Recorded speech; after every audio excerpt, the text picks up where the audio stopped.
So bridging and development, something that I actually did a bit of analysis on Friday just gone, and because it was the end of the month, and at the moment 70% of all of the transactions we're involved with are either bridging development or commercial. So it's there's a massive market for this at the moment, and I think I actually saw that transactions of this type are up year on year by something like 18 or 19%, quite a big shift. So that's it's really good to see. I think it's a really important part of the market.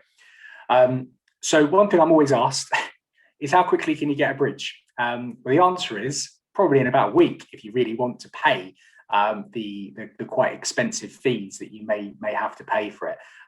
We actually this is an actual example of a deal that we did at the beginning of this year. Unfortunately, and it wasn't necessarily their fault. A new client had been let down by another broker who had fallen really ill and was unable to complete on something.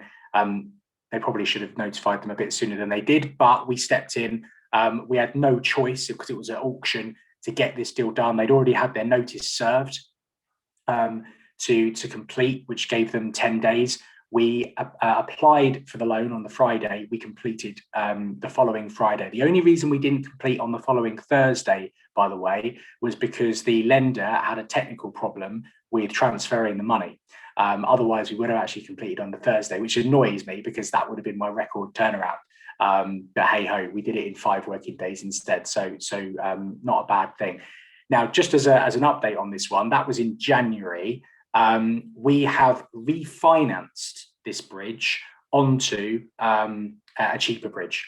So because it was at 1.25%, it wasn't going to be something that we wanted to keep for too long. And actually, when we worked in paying double fees, it still worked out better to shift it onto a cheaper interest rate. Now, we went with a really traditional bank on this one. So we actually got, I think we paid 0.55%.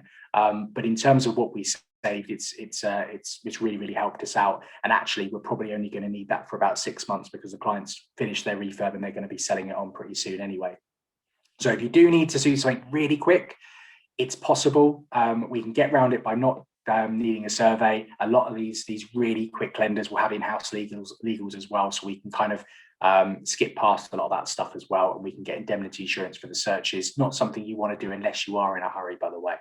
But as I said, 1.25% per month, pretty toppy. So another thing that we get asked a lot is how interest is calculated when it comes to bridging lending. Traditionally, lenders have deducted or retained interest from the loan, which when you compare the loan to value, therefore, to a mortgage, what it means is with a mortgage, a lot of time, if there's a lender fee, you add that to the loan.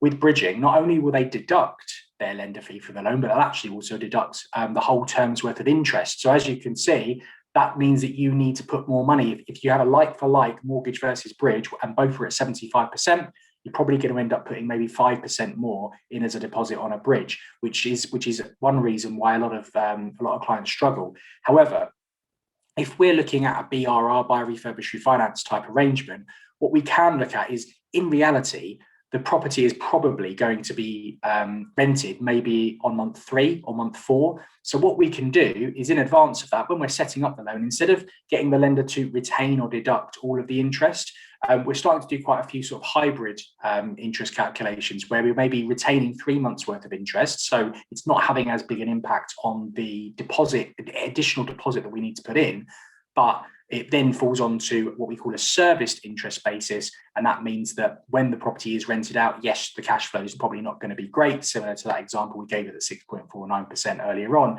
However, it does mean that you don't have to have as much funds up front in order to get the deal over the line. And once the rent does start coming in, those payments are then covered. Typically speaking, we usually refinance on the 6-month mark to give us a complete open market when it comes to finding a new lender. Sometimes we do refinance before 6 months, but we're a bit restricted when it comes to lenders on that basis.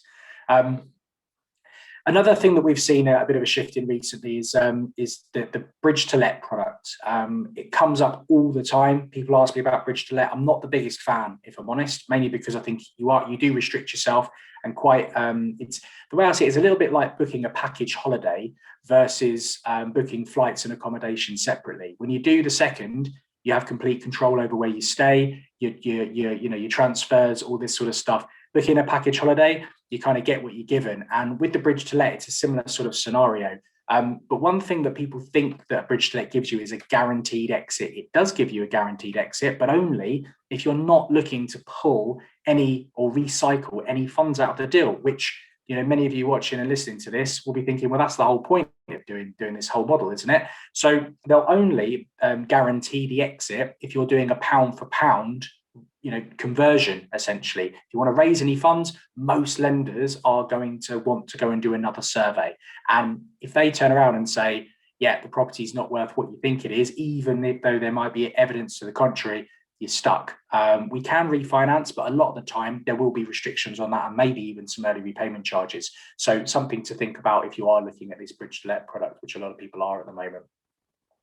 And as I'm going to come on to it a bit more detail in a moment, in the last month, we've done 3 of these, which is the most we've ever done in a single month, which is a refurbishment bridge, or refurb bid bridge, as the kids are calling them, which essentially allows you to borrow between 85 and 90% loan to value on a bridge. But there are a few caveats.